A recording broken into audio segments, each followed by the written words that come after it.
काही लाभ आहे तर प्राथमिक स्वरूपात वाटप करणार आहे। जनावरे मयत झालेली आहे तरी त्यांचे जनावर भरून नाही देऊ शकत पण थोडीशी मदत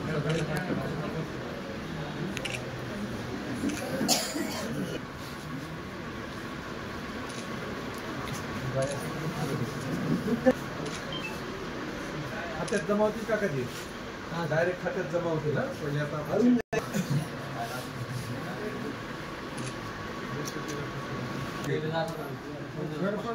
संतोष देशमुख आहे का?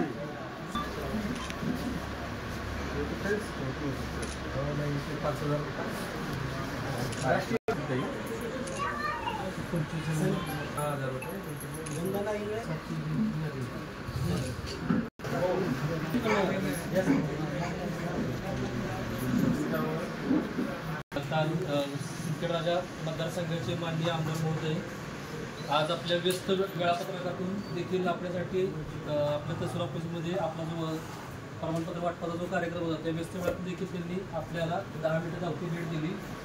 याचा वारंवार पाठपुरावा केला होता मंत्रालयामध्ये, त्याच्यामुळे जेणेकरून आपल्याला तातडीनंच त्याची मदत देखील मिळाली।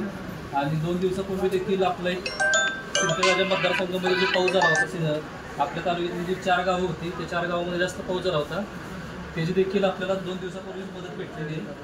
आणि त्याची तात्काळ आपण मदत ती देखील आपण लगेच तात्काळ त्यांना वितरित करणार आहोत 2-3 दिवसामध्येच। तसेच माननीय महसूल मंत्री यांचा देखील दौरा आपल्या बुलढाणा जिल्ह्यामध्ये 2-3 उद्याच्या दिवशी प्रस्तावित आहे। अजून एक घरकुलाला वाळ वाटप करण्यासाठी सांगितलेलं होतं, तर आपण थोड्याच दिवसानंतर म्हणजे 30 सप्टेंबर नंतर आपण आता ज्या लोकांनी मागणी आपल्याकडे नोंदवलेली आहे आपण साहेब आपण व्हिडिओचं आणि तहसीलदाराचं एक कॉमन सहीचं पत्र आपले 5400 घरकुल लाभार्थी जेवढे होते सर्वांना आपण हे 2 दिवसातील पत्र पोच केलेले आणि 30 सप्टेंबर नंतर ज्यावेळी परत एकदा आपण जेव्हा वाळ वाटप होणार आहे त्यानंतर आपण त्यानंतर वाळ वाटप प्रस्तावित केलेले आहे। आपण हे 2 दिवसातील सर्व पत्र घरकुल लाभार्थ्यांना पोच करायला तलाठी आणि ग्रामसेवकांना आपण करायला सांगितलेली, तसे आपल्याला मान्य तसे आपण डायरेक्ट दिलेले होते, तर आपण तसे पत्र पोच केलेले। अजून ज्यांचे राहिलेले असतील त्यांच्याकडे जे घरकुल लाभार्थी असतील तर तुम्हाला तुमच्या तलाट्यांमार्फत किंवा ग्रामसेवकांना तुम्हाला ते पत्र मिळतील माझ्या सहीचे आणि बिडीओच्या सहीचे। तुम्हाला जर घरकुलाला रीती आवश्यक असेल तर ती तुम्ही माझ्याकडं किंवा बिडीओकडं ती मागणी नोंदवू शकता। आपण 30 सप्टेंबरला त्यांना 5 बरासरीती आपण त्यांना देणार आहोत।